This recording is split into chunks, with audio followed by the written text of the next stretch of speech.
yang kita kuatkan adalah sense of service kita terhadap karyawan. Mhm. Karena memang realitanya kan kita sebagai pelayan karyawan di sini. Mhm. Jadi apapun persoalan karyawan, kita selalu mencoba untuk membantu menyelesaikannya. Mhm.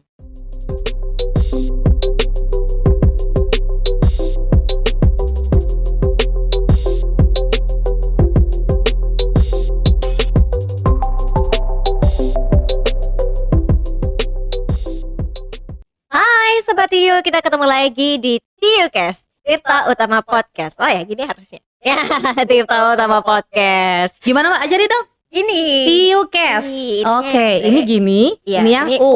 Gini ya. Nah, begitu. Oke. Setiap tamu di sini harus belajar Oke. itu dulu ya gimmicknya ya. Tiucast ya. Iya, betul.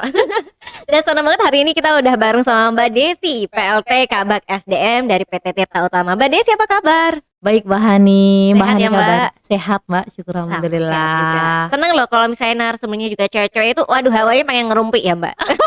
Asalkan gak gibah aja ya kita. Iya, kita rumpinya soal PT Tirta Utama. Ini Betul. kalau misalnya kita kan mau ngomongin SDM ya, tapi kelihatannya enak kalau misalnya kita temanya itu jadi PTTU dulu dan sekarang. Oke. Nah, karena kita mau membicarakan tentang perubahan begitu ya Mbak. Yang namanya perubahan itu kita harus keluar dari zona nyaman ya. Kalau kita nggak ada kemauan besar, susah kalau mau berubah begitu ya. Nah, bagaimana dengan di PTTU sendiri Mbak? Apa yang dirasakan Mbak Desi dulu dan sekarang? Oke, jadi kalau kita ngerumpi ya, Mhm. ngerumpi perjalanan Mhm. saya berkarir di sini gitu kan, Iya. dari tahun 2018 sampai dengan sekarang. Perbedaannya gitu ya Mbak. Kalau kita bicara tentang past performance 2018 yang namanya orang karyawan masuk gitu kan, udah bayangannya sesuatu perusahaan yang kita masuk itu menjadi tumpuan hidup dan cita-cita kita kan. Mhm. Nggak cuma untuk saya pribadi, tapi untuk keluarga juga gitu kan. Iya, betul. Tapi pada saatnya saya masuk, gitu kan, saya sudah meninggalkan karir yang sebelumnya. Kira-kira kalau misalkan kita mendapatkan sesuatu yang zonk, Mhm. rasa menyesal nggak Mbak? Ada sih ya. Ada ya kan ya. Aduh, yang dulu duitnya Agak-agak lebih gede gimana gitu kan. gitu ya. Duitnya lebih gede, ilmunya lebih luar biasa. Mhm. Kok di sini seperti ini? Tapi bukan berarti penyesalan yang terlalu mendalam, enggak. Cuman Mhm.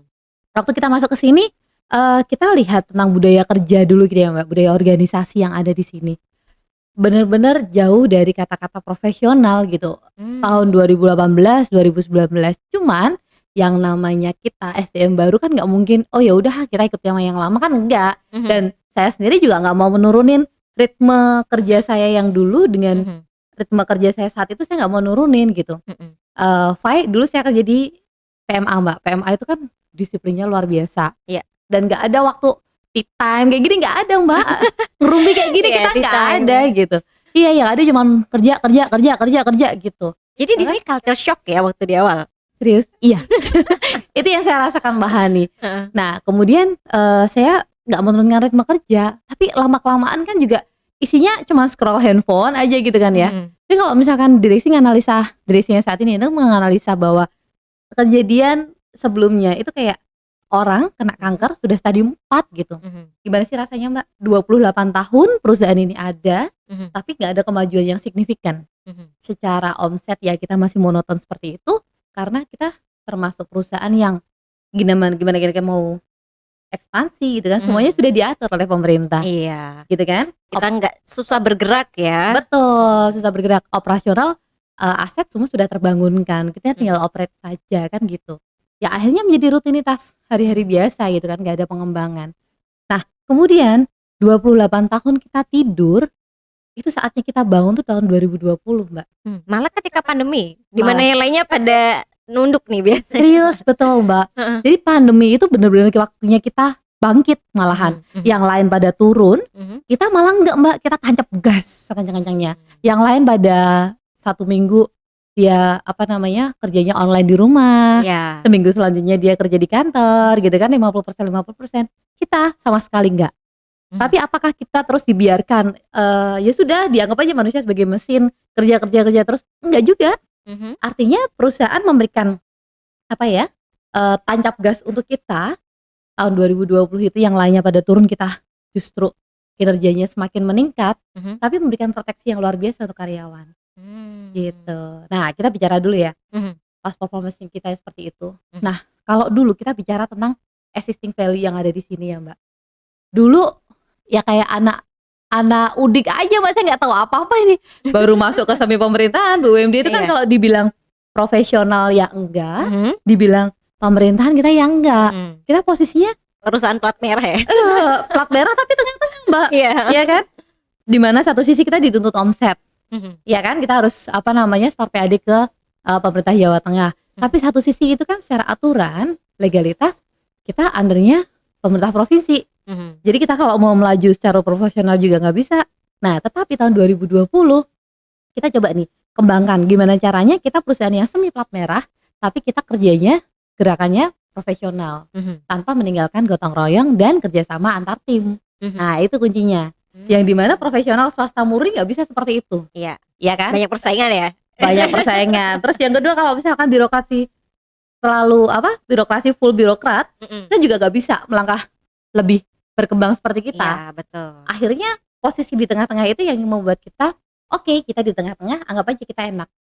Ke kanan kita bisa, ke kiri kita bisa gitu. Jadi yang dulunya ya Mbak ya, orang itu cuman kerja, bahkan kalau saya pernah dengar cerita gitu ya, Mhm. kerja di Tirta Utama, kalau dulu kita namanya PDAB ya Mbak, Mhm. itu hanya sebuah sampingan gitu. Oh. Usaha aslinya dia di rumah, Mhm. punya apa Mbak? Punya toko bangunan, terus yang lain punya rental PS, yang lainnya punya banyak usaha lah mereka gitu, berkembang gitu. Justru pendapatan sampingannya adalah dia sebagai karyawan di Tirta Utama. Pagi sampai siang dia kerja, siang belum pulang, belum jamnya pulang dia udah pada pulang untuk handle kerjaannya di rumah, rata-rata kayak gitu Mbak. Mhm. Terus akhirnya kan orang sudah nggak ada fokus-fokusnya untuk mikirin gimana nih perusahaan akan dikembangkan gitu kan nggak ada kan Mbak. Akhirnya udah sikut-sikutan sana sini. Mhm. Terus kemudian banyak hal yang akhirnya salah-salahan ya kan. Korupsi di mana-mana gitu. Saya nggak perlu jabarkan satu persatu gitu, tapi menjadi rahasia umum kalau di kita gitu loh. Tapi tahun 2020 itu betul-betul semuanya dirubah. Yang dulu pembeliannya itu khusus pembelian A, si A yang beli. Khusus pembelian B, si B yang beli. Sekarang enggak, Mbak. Sekarang dipusatkan ke satu bagian yang memang fokusnya untuk ke pembelian gitu. Pengadaan misalkan pengadaan barang dan jasa. Ya udah, mau pembelian apapun ya yang handle pengadaan barang dan jasa. Gitu. Oke, ini podcast yang cukup berani ya karena menguak luka lama loh ya. Iya. Tapi nggak apa-apa, itulah yang kemudian menjadi titik bermulainya kita, bagaimana kita nanti bisa mengukur sudah seberapa sih perubahannya begitu ya. Betul sekali. Dan apa Mbak yang paling sulit dari usaha untuk mengubah ini? Habit sih Mbak. Habits ya, benar. Betul. Ya kan dimanapun tempatnya, nggak usah kita bicara tentang organisasi, kita bicara tentang pribadi aja, kita perkara habit itu susah sekali dirubah. Karena harus dibangun ya. Harus dibangun.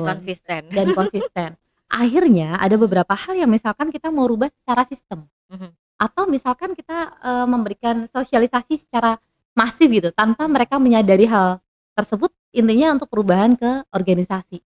Sebagai contoh nih Mbak, kalau dulu yang namanya terlambat, itu hal yang wajar. Oke.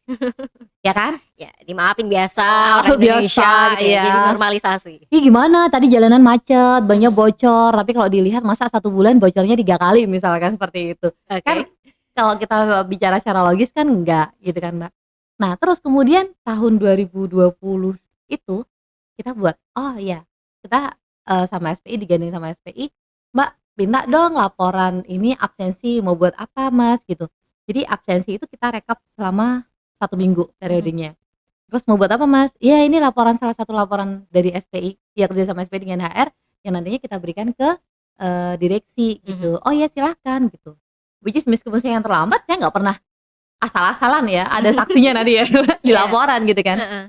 Jadi ketika kita membuat laporan absen ya real apa adanya, dan dari pihak tim SPI pun dia selaku pengawas internal dia akan melihat laporan absensi yang dari mesin itu seperti apa gitu. Artinya memang HR nggak mengada-ngada laporan tersebut gitu kan. Poinnya di situ Mbak. Nah sejak seperti laporan itu dibuat, saya pun juga, Mas ini sudah disosialisasikan belum ke kawan-kawan gitu deh. Izin dong Mas saya melaporkan ke masing-masing kanit. Nah kalau di pusat itu kan pengelolaannya lebih gampang ya. Sedangkan kalau yang di unit itu kan karena jarak itu kan juga agak susah gitu. Saya sampaikan, ketika terlambat saya foto jebret kirim ke mereka. Mas besok masih mau terlambat lagi, ini laporannya udah sampai direksi loh sekarang gitu. Itu butuh waktu sekitar 2 bulanan lah Mbak. Terus setelah itu yang awalnya 1 lembar itu banyak banget, Mhm. Sekarang enggak. Iya. Sekarang cuma satu atau 2 orang, itu pun kalau mereka izin dengan HR, kami Mhm. lampirkan ke laporan absensi, dari SPI juga tidak akan mencantumkan Mhm. laporan tersebut dalam file tersebut gitu. Mhm. Nah, Oke. artinya itu perubahan yang kita buat secara sistem. Mhm. Habit yang dulunya terlambat, jam 8:30 nanti pada datang 8:30, pada Mhm. datang jam 8, sekarang sudah diminimalisir. Mhm. Bahkan tahun 2022 ini jam kerja kita berubah, Mbak, yang Mhm. dulunya 7:30 kita efektifkan dari jam 8. Mhm. Pulangnya pun juga Mmm. mundur Iya. gitu. Itu Sama, penting. saya juga nih Mbak, tapi Mhm. memang apa ya, masalah jam apalagi berangkat ini ngerasain sendiri sih gimana, berkaca pada diri sendiri ya, karena Mhm. sebelumnya kan ketika Covid jam kerja sangat berubah gitu ya. Ya, Tiba-tiba kita harus ngantor lagi, itu tuh satu hal yang perubahannya cukup besar ya, di mana kita pagi-pagi harus siap-siap dulu, mhm, ketemu lagi sama jalanan yang ramai segala macam gitu kan. Di awal emang ngerasain sih kayak sering banget telat gitu kan, dan ini kenapa sih jam kerja itu nggak bisa mundur aja gitu kan, harapannya gitu ya. itu harapan semua karyawan kali ya, Mbak. Tapi terus kemudian, Heeh. memang dengan adanya peraturan itu, ya semua orang pasti jamnya sama begitu kan. Kalau orang lain bisa berangkatnya pagi, kenapa kita enggak gitu. Ya, Dan betul. ternyata setelah, berusaha untuk oke jamnya diatur begini-begini, ketika sudah mulai berjalan lama-lama kebiasa, ya sudah otomatis menjadi seperti itu ya. Ya, Berarti memang kuncinya adalah di habit gitu habit, kan. betul, Mhm. betul. Habit Oke. itu menjadi utama gitu ya, Mbak. Mhm. Terus kemudian, itu tahun 2020 ya, Mbak. Dulu yang pengelolaan karyawan gitu kan ya, Mhm. secara legalitas itu banyak cacatnya. Mhm. Direksi waktu itu, "Yah, oke deh, kita mulai dari saat ini," gitu. Mhm. Kita kalau melihat kesalahan-kesalahan masa lalu nggak akan selesainya Iya gitu kan. betul. Malah isinya cuman salah si A, salah si B, itu kan tanpa ada improvement, Betul. ya nggak akan jalan gitu. Betul. Akhirnya tahun 2020 itu kita benahi semua legalitas, Mhm.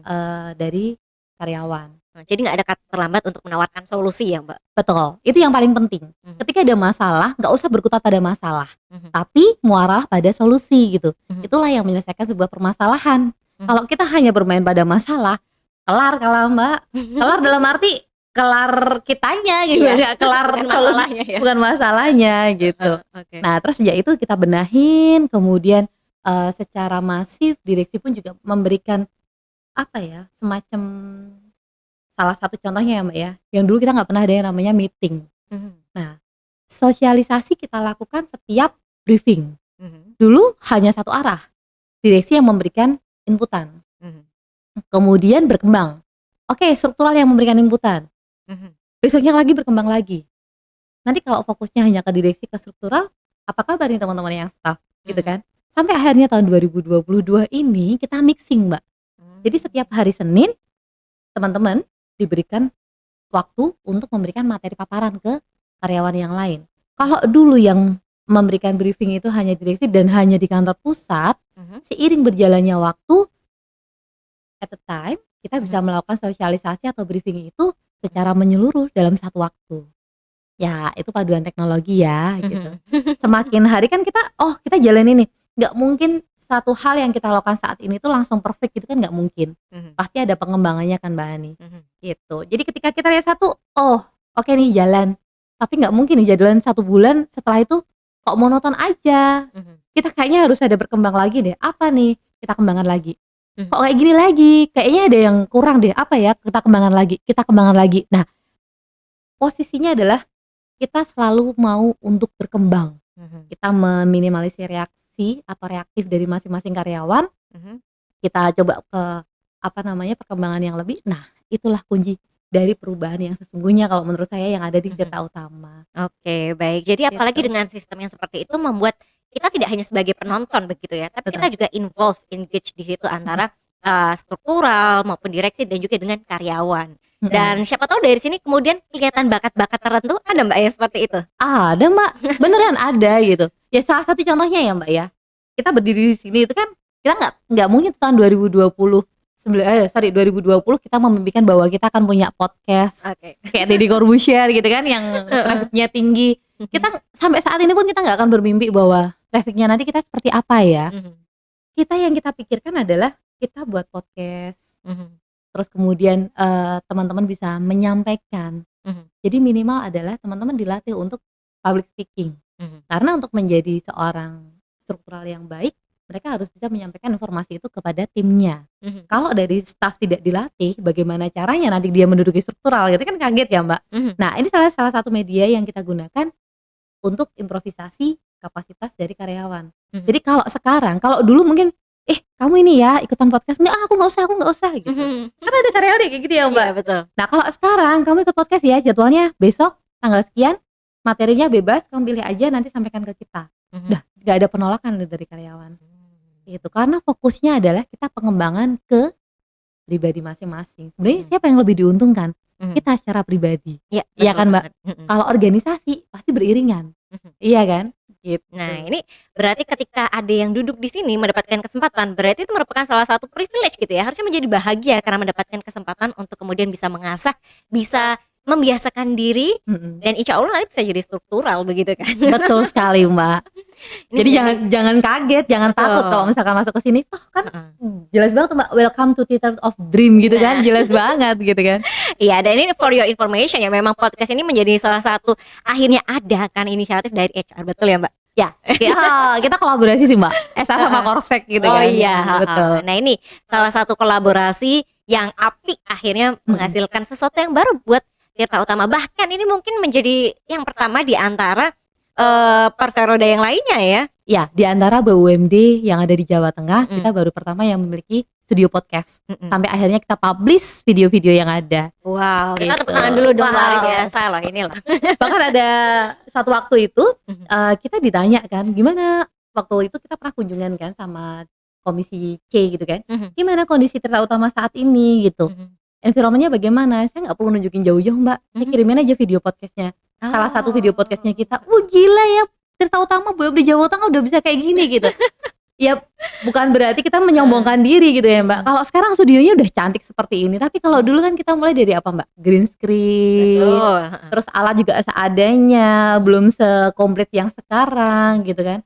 Ya tapi selama ini kita berkembang, oh ada perubahan apa nih gitu kan, tapi kita Mhm. ngikutin, nah kuncinya di situ Mbak. Oke, jadi langsung pengen ngasih lagunya tuh tulus gitu Oh ya, iya, ya apa tuh hati-hati Mbak? di jalan ngomongin soal perjalanan Oh gitu iya. kan. Oke, dan kemudian tadi yang menarik dari penyampaiannya Mbak Desi ini, kan ketika kita perubahan ya, Mhm. ini pasti akan sulit ketika banyak kepala yang kemudian habit-nya harus dirubah. Gimana sih Mbak caranya untuk meminimalisir gesekan-gesekan antara, peraturan yang ada dan juga dengan manusia-manusianya di antara perubahan itu? Oke, jadi kalau kita ya di Tirta Utama ya Mbak, kalau bicara tentang gesekan, terus meminimalisir gesekan itu bagaimana, selain bekal yang intangible sama Mhm. tangible, itu semuanya diberikan. Mhm. Artinya gini, bekal ilmunya kita diberikan sama direksi, sama Mhm. manajemen. Dan kemudian dalam implementasi sehari-hari kita pun selalu didampingi oleh manajemen. Mhm. Sebagai contoh ya Mbak ya, tahun 2020, sebelumnya kita nggak pernah kenal yang namanya training. Kita Mmm. kenalnya training ya udah, oh dapat undangan apa, training, workshop, ya udah kita ikutin, sekedar mengikuti seperti itu. Mmm. Nah tahun 2020, tepatnya bulan Juni, Mhm. itu pertama kalinya kita belajar training. Mhm. Jadi Mbak, kita nggak muluk-muluk, ini saya bicara perjalanan training dulu yang di Iya. SR ya Mbak Mhm. ya, nanti baru kita implementasi sehari-hari. Mhm. Jadi tahun Juni 2020, saya ingat banget tanggal 25, kita adakan training, itu kan Covid lagi tinggi-tingginya kan Mbak. Mhm. Covid lagi tinggi-tingginya, kita adakan training, eee, kita nggak muluk-muluk bahwa nanti karyawan yang diikutkan training itu akan paham dengan materinya, enggak. Mhm. Karena bayangkan aja Mbak, nggak pernah diajak training, kemudian diajak training di hotel Mhm. berbintang, di ruangan AC, nggak boleh ngerokok gitu kan. Kalau Iya. orang-orang lapangan udah Pada pada gelisah ngantuk semua banget. gitu. Gelisah, kapan nih ngerokoknya, kapan Heeh. nih ngopinya, kan gitu kan Mbak. Nah itu nggak muluk-muluk Mbak, udah yang penting teman-teman happy aja, Mhm. teman-teman nyaman, pesertanya pun dipilih, dan itu nggak pernah yang cuman, oh yaudah yang dipilih yang senior aja, Mhm. yang dipilih yang junior aja, karena yang senior pasti udah, nggak mungkin lah nyampe gitu, Mhm. enggak. Tapi mixing Mbak, junior, senior, struktural, staff, semuanya di mixing. Oh, oke. Jadi semua diberikan keleluasaan yang sama, panggung yang sama gitu sebenarnya. Mhm, punya Cuman kesempatan yang sama ya? betul, punya kesempatan yang sama. Permasalahannya adalah di masing-masing pribadi itu kita Mhm. analogikan sebagai apa? Kanebo. Mhm. Kanebo kalau misalkan kering ya udah kering kerontang kan. Mhm. Kalau ada air, kanebo ada yang bisa menyerap secara maksimal dan Mhm. ada yang enggak. Mhm. Nah, kita menjadi pribadi yang mana nih? Mhm. Menjadikan ibu yang menyerap secara maksimal kah? Mhm. Atau menyerap yang ya udah ala kadarnya gitu kan? Mhm. Tergantung dari masing-masing pribadi kita. Mhm. Itu kita berikan fasilitas yang full, Mbak. Dan materinya seingat saya waktu itu tentang perubahan, tentang kepemimpinan, Mhm. dan tentang 7 Habits. Mhm. Boro-boro kita hafal urutannya, Mbak. Urutannya 7 Habits, 7 Heeh. kebiasaan itu apa aja kita nggak tahu gitu, Mbak. Heeh. Dan kita kalau diterangin, Mmm. udah nggak nyaman gitu. Iya. Boro-boro yang orang lapangan, kita yang sehari-hari di atas Heeh. di belakang meja aja kita juga kok bosan banget ya Mhm. kondisi seperti ini, gitu kita rasakan itu. Mhm. Nah, kemudian ternyata hal itu hanya untuk pemanasan aja, Mbak. Mhm. 2020 akhir saya diajak negosiasi Mhm. program di 7 Habits, Mhm. itu langsung dengan Dunamis yang punya dia apa ya, legasinya dia itu malah justru secara internasional, Mbak Hani, Mhm. nggak cuma di Indonesia aja. Terus yang Mmm. kedua Rumah Perubahan dengan Prof. Renat Kasali, Mhm. sama kita training leadership itu dengan PPT Unika. Mhm. Yang di mana 3 lembaga tersebut bukan 3 lembaga yang ecek-ecek kan, Mbak. Mhm. Itu lembaga yang benar-benar kompeten Mhm. untuk memberikan materi kepada kita gitu. Mhm. Pertama, kepemimpinan kita diberikan waktu kurang lebih 2 bulan waktu itu, Mbak. Mhm. Jadi teman-teman tuh diajarkan untuk menjadi seorang pemimpin tuh harus bagaimana. Mhm. Kemudian cara kita menyampaikan pendapat, cara kita memberikan informasi ke tim itu bagaimana, cara kita berjalan bagaimana, semua diajarkan. Bahkan cara membuat penilaian kinerja untuk karyawan itu bagaimana. Mhm. Jangan sampai sebuah penilaian itu menjadi sebuah hal yang basa-basi aja. Mhm. Aku deket sama si A, kasihan kalau saya nilai jelek. Jangan Iya. sampai seperti itu. Kan Mhm. sering banget kan hal-hal kayak gitu terjadi kan, Mhm. Mbak. Yang paling dirugikan adalah organisasi kalau hal itu terjadi. Mhm. Jadi benar-benar kita diajarkan caranya untuk kritis, tajam dan reserve itu bagaimana di dalam, training Mhm. kepemimpinan itu. Oke. Dan di akhir kita diberikan sebuah permainan yang di mana ya, yuk kita kembangkan kepemimpinan kita tapi jangan tinggalkan rasa gotong royong dan kerjasama antar tim Mhm. lewat permainan-permainan gitu. Kita Mmm. fun kan, Mbak, Iya, enak kan, betul. Mbak, tapi cara penyampaian dan materinya kita terima dengan baik. Mhm. Tapi balik lagi ya masing-masing ya kanebo Mhm. yang seperti apa mereka akan jadinya kan. Mhm. Selanjutnya kita diajak ke rumah perubahan. Itu posisinya, Mbak, Covid lagi tinggi-tingginya 2021. Mhm. Malah waktu Delta kan waktu itu kan. Nah, kemudian kita ditawarkan gimana kalau online, sama sekali kita selalu jawab big no. Kita offline. Kurang ya gregetnya Iya ya? dong, Mbak, training mahal-mahal kita mau online, rugi kita ya. Mohon Mhm. maaf ya rumah perubahan. Nah, itu negosiasi panjang kita dengan rumah perubahan. Dengan rumah perubahan, dengan Dunamis, kita nggak mau kalau misalkan training itu dilakukan secara online. Mhm. Kita mau training itu dilakukan secara offline. Akhirnya teman-teman diboyong ke Jakarta. Wih, niat Bener, banget ya? niat. Dan itu gini, kenapa kok yang rumah perubahannya ya yang ke Semarang? Iya, Jangan, heeh. jangan. Karena apa? Euforinya beda. Oh, oke. Iya kan? Suasananya beda, euforinya beda, terus penangkapannya pasti beda. Mhm. Better kita yang ke sana, nggak apa-apa kita repot, nggak Mhm. apa-apa operasionalnya lebih tinggi. Mhm. Tapi esensi perubahan yang kita inginkan itu benar-benar dapat. Mhm. Dan kita dapat mentor langsung dari Prof. Renat Kasali. Itu Mmm. yang nggak semua orang bisa dapat kesempatan itu kan, Mbak. Mhm. Iya kan? Kalau saya kuliah di UI mungkin bisa dapat kesempatan itu gitu Iya. kan. Saya nggak kuliah di UI kan nggak bisa kan, Mbak. Iya, saya juga jadi pengen loh, Mbak. Jadi Mary ya, Mbak, ya. Heeh. Terus selanjutnya di akhir 2021 kita, ini Mbak, datengin Dunamis ke sini. Mhm. Kita ambil paket waktu itu ya, Mhm. Living the 7 Habits. Mhm. Jadi diajarkan per masing-masing habit itu bagaimana. Sebagai karyawan yang baik kita tuh harus menjalankan yang bagaimana. Saya jadi tahu Mbak Hani bahwa untuk habit pertama itu apa? Be proaktif. Mhm. Be proaktif kan, ada kerjaan, ya udah kita kerjakan selesai gitu kan. Mhm. Ternyata nggak cuman itu aja gitu. Kita diajarkan lawannya proaktif apa sih? Reaktif. Nah, Mhm. ini loh rata-rata yang orang saat ini jalankan itu dia lebih reaktif daripada proaktifnya yang jalan. Mmm. Mhm. Termasuk beberapa contoh reaktif itu seperti apa sih? Contoh ya, Mbak, ya. Mhm. Mulai tanggal 1 September masuk kerja jam 8, pulang jam 4:30 misalkan. Mhm. Kan kalau kita karyawan yang proaktif, wah lumayan ini. Oke, saya pagi bisa lebih prepare lagi. Mhm. Mungkin saya yang dulunya terlambat 1 bulan 5 kali menjadi nggak terlambat misalkan seperti Mhm. itu. Betul. Tapi kalau yang reaktif, ini gimana sih aturan? pulang kok jadi 4:30, kan jadi lebih malam lagi pulangnya gitu kan. Bener-bener. Kan masing-masing orang menangkap sebuah masalah itu kan beda-beda kan bahannya. Heeh. Nah, kita diajarkan tuh bagaimana caranya menjadi proaktif. Berarti harus positif mindset begitu ya? Betul sekali. Mhm. Untuk menjadi orang yang efektif, kan judulnya aja The 7 Habits for Highly Effective People. Mhm. Kita tuh sudah benar jalannya sebenarnya, tapi bagaimana cara meningkatkan efektivitas untuk kehidupan kita pribadi. Mhm. Tapi balik lagi Mbak, 3 training yang kita ikuti itu sebenarnya yang paling diuntungkan siapa sih Mbak nih? Mhm. Kita sebagai peserta. Organisasi itu beriringan, Mhm. menurut saya itu. Mhm. Jadi Mbak Ani tebak deh, kita ikut 7 Habits kira-kira harganya berapa? 1,5 juta per orang atau berapa tuh? 10 juta. Wow, 10 juta per orang itu, Yes. luar biasa ya. Iya. Oke, terus gimana Mbak setelah ikut, training tersebut? Kita nggak cuman workshop aja ya Mbak, Mhm. 3 hari selesai gitu. Itu kayak apa namanya, gelas isi air nanti bludak tumpah gitu kan selesai gitu, enggak. Tapi kita ambil paket yang Living the 7 Habits. Setiap minggu kita dievaluasi. Mhm. Kita dievaluasi DC. Saat ini kita belajar tentang private victory. Mhm. Untuk kemenangan pribadimu, kamu sudah menjalankan apa saja dalam 1 minggu ini. Mhm. Minggu depan, DC saat ini kita menjalankan public victory. Mhm. Nah, selama 1 minggu ini apa yang kamu jalankan, apa yang kamu kerjakan untuk mendapatkan public victory-mu, kemenangan publik gitu kan. Mhm.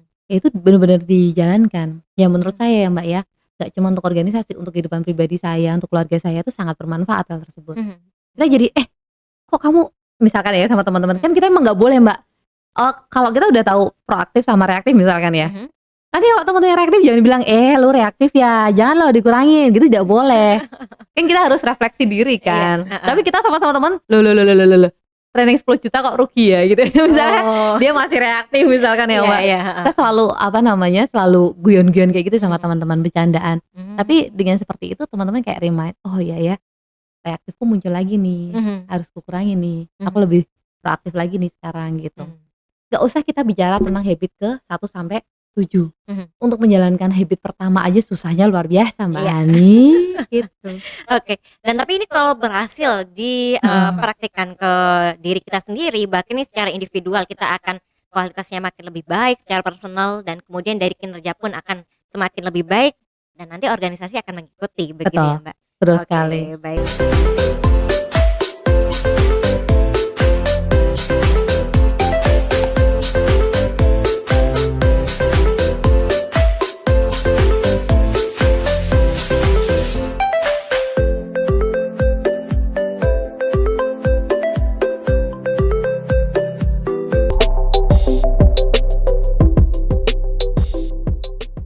Oke Sobat Tio, kita kembali lagi di Tio Podcast. Cerita Utama Iya. Podcast. Ya, dan masih dengan tema kita yaitu PTTU dulu dan sekarang. Kita masih bareng sama Mbak Desi. Dan tadi kita lagi ngomongin soal gimana sih meminimalisir gesekan-gesekan ketika kita membuat perubahan begitu ya. Nah, tadi Mbak Desi udah cerita banyak banget nih. Kelihatannya belum ya Mbak, belum kelar ya. Masih mau Belum. dilanjut ya. Silakan Mbak. Jadi kalau misalkan organisasi tertentu gitu ya, yang pernah saya ikuti gitu kan ya, kita malah diharamkan untuk bergesekan gitu kan ya. Mhm. Rata-rata ya udahlah aman-aman aja, jalan di titik yang nggak usah lah kamu bikin sebuah ulah gitu kan, sering kayak gitu ya Mbak. Bener-bener. Tapi yang di sini adalah yang diinginkan nggak apa-apa, silakan kamu membuat gesekan seperti apa itu silahkan gitu. Mhm. Justru kita dihalalkan untuk bergesekan. Oh, Tap- kenapa? Tapi gini Mbak, gesekan itu kan ada gesekan yang produktif sama Iya. yang enggak gitu kan ya, yang kontraproduktif gitu kan. Contoh kecilnya aja, kalau misalkan kita lari jalan di tempat atau kita misalkan jalannya pelan, Mhm. kira-kira tangannya kita tuh ayunannya kenceng apa pendek Mbak? Pendek sih ya. Pendek ya. Mhm. Kalau pendek kira-kira geser kanan kiri nggak?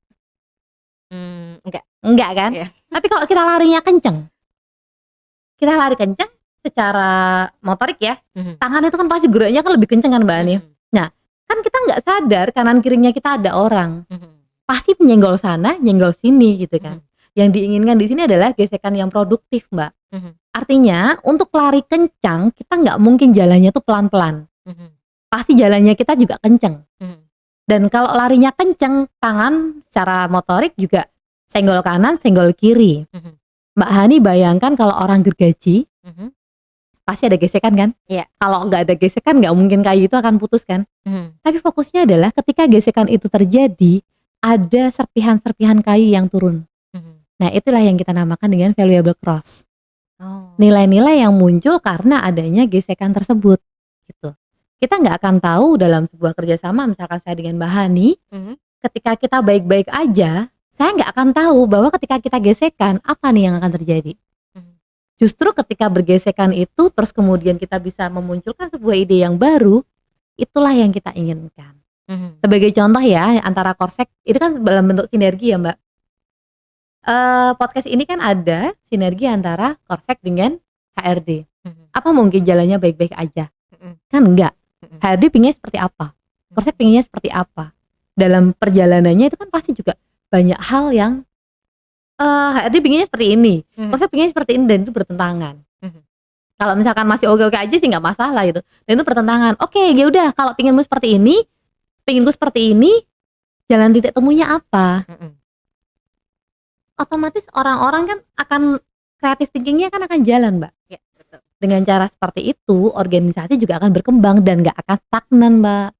Nah, itulah yang kita inginkan. Kalau yang di tempat lain gesekan itu diharamkan, justru di Tirta Utama gesekan itu dihalalkan, tetapi gesekan yang produktif. Ya, baik. Kalaupun kita lagi kedinginan kena AC gini, kalau digesek ini jadinya hangat. Jadi hangat Ini kan? membuat hubungan malah lebih hangat begitu. Betul sekali. Jadi jangan cuma dipikirnya sebuah sesuatu yang negatif aja. Betul. Kita harus mampu mengubahnya sesuatu yang positif. Iya, dan dari konflik itulah yang nanti malah membuat kita belajar bagaimana caranya untuk mencari titik tengah tadi ya. Betul sekali. Wah, seru sih ya. Yang penting ada nemu akhirnya begitu ya. Jangan sampai ini jadi kontraproduktif nantinya ya. Betul sekali. Dan yang paling penting Mbak, ketika misalkan kita ada batasan gitu kan ya, cobalah tembus batasan tersebut gitu, selama tidak melanggar koridor hukum. Karena kalau misalkan kita nggak nembus batasan, kita cuman, loh kan HSR mempunyai cuma segini gitu. Ya udah, ranah kreatif kita nggak akan jalan kalau misalkan kita nggak berani nembus boundary-boundary atau batasan-batasan yang ada. Tapi kalau sekalinya kita berani tembus batasan tersebut, ya nanti creative thinking itu akan jalan. Ketika kita nemuin masalah, ketika teman-teman kerjaan yang mentok gitu ya, udah nggak ada, solusinya nggak ada nih.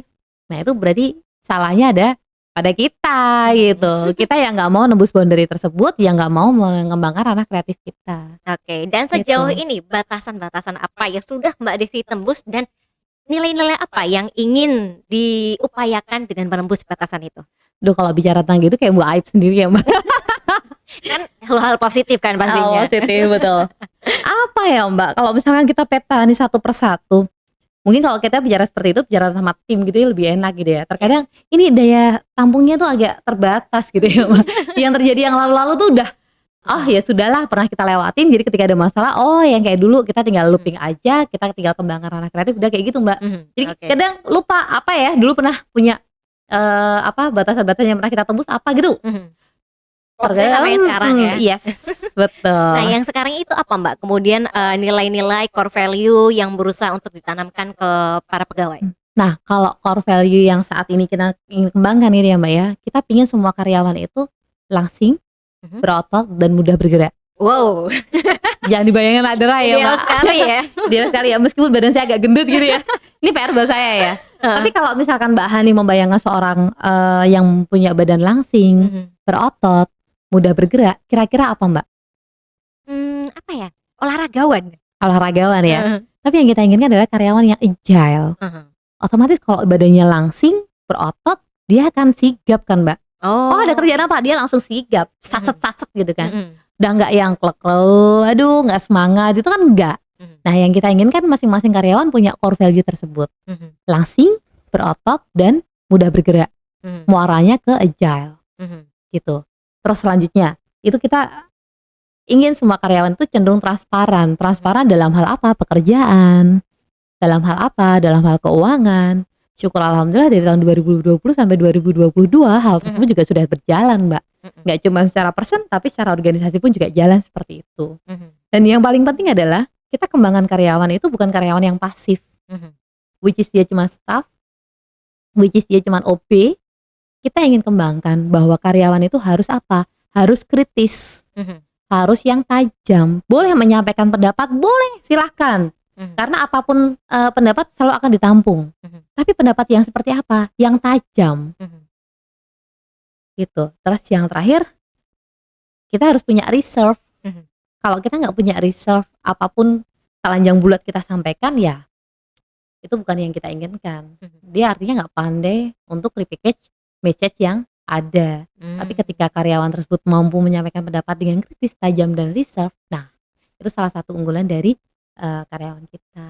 Mhm. Oke, Gitu, Mbak. jadi kritis pun juga punya kriterianya ya yang harus Iya, dipenuhi ya? iya. Oke, Dan baik. sekarang nih ya Mbak, kalau kita bicara tentang core value untuk perusahaan, kita nggak ada yang namanya senioritas gitu. Why? Karena gini, meskipun misalkan saya ya Mbak, saya Mhm. udah di tahun 2018 di sini. Ada karyawan masuk di sini, SR juga misalkan ya, Mhm. tapi pengalaman dia di perusahaan yang lama sudah 20 tahun misalkan. Mhm. Ya, masa kita mau lihat dia yang baru masuk di sini? Kan enggak. 20 tahun dia bekerja di tempat lama itu kan juga sesuatu yang effort yang dia keluarkan selama ini kan, Patut dan diapresiasi ya? perlu diapresiasi. Nah, kita selalu melihat hal tersebut. Artinya kompetensi yang dimiliki oleh karya itu sangat penting buat kita. Mhm. Jadi mau senior tapi tidak punya kapasitas, tidak punya apa ya, kemampuan untuk mengembangkan diri, ya sama Mhm. saja gitu. Yang paling penting adalah kapasitas yang mereka miliki. Mhm. Gitu Mbak Oke, Hani.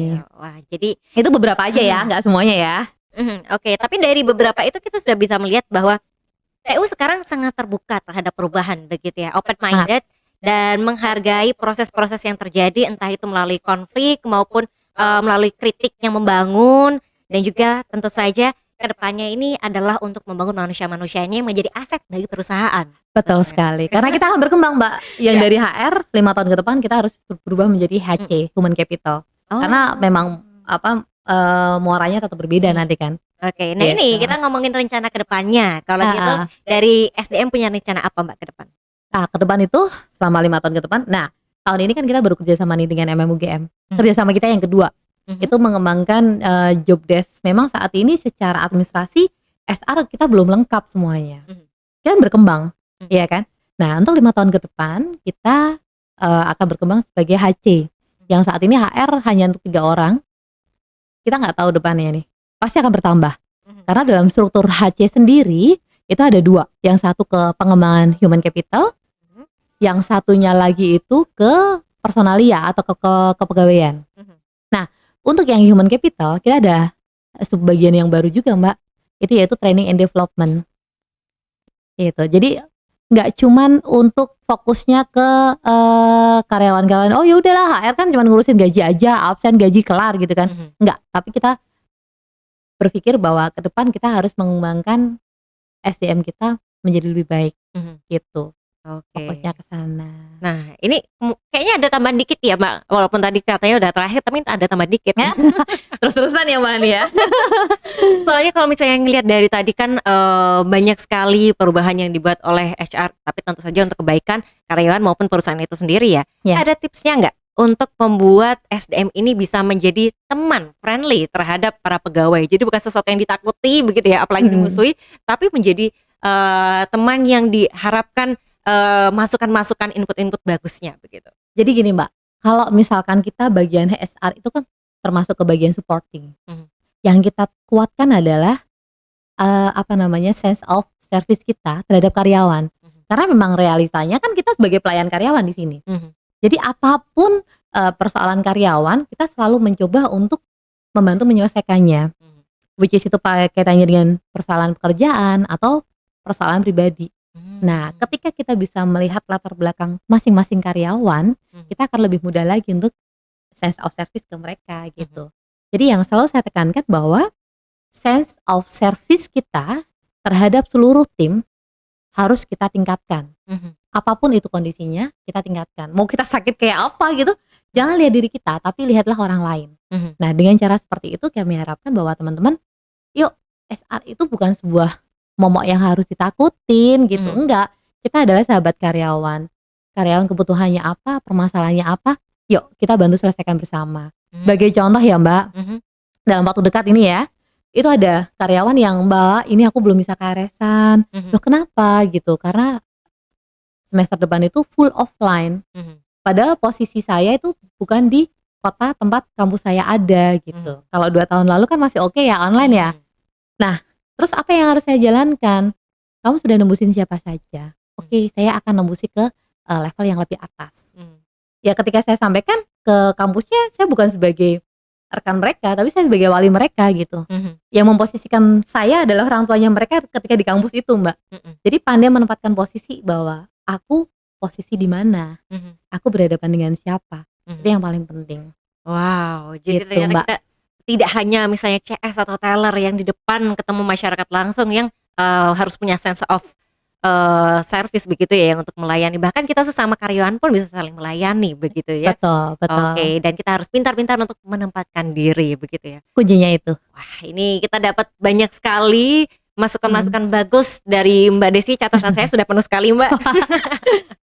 Terima kasih banyak Mbak Desi atas sharing pengalamannya dan juga ilmu-ilmunya. Apalagi 7 Habits itu tadi, semoga bisa saya terapkan juga nanti. Iya, saya digutkan gitu ya Mbak, bukan? Boleh sih kalau nanti ada ya. Oke, dan juga buat Sobat Tiu, nah semoga bisa selalu nonton episode-episode kita yang super inspiratif, dapat ilmu-ilmu baru. Jadi nantikan terus episode selanjutnya. Saya Hani Romalita, Mbak Desi, pamit undur diri. Terima kasih dan sampai jumpa. Dadah! Bye.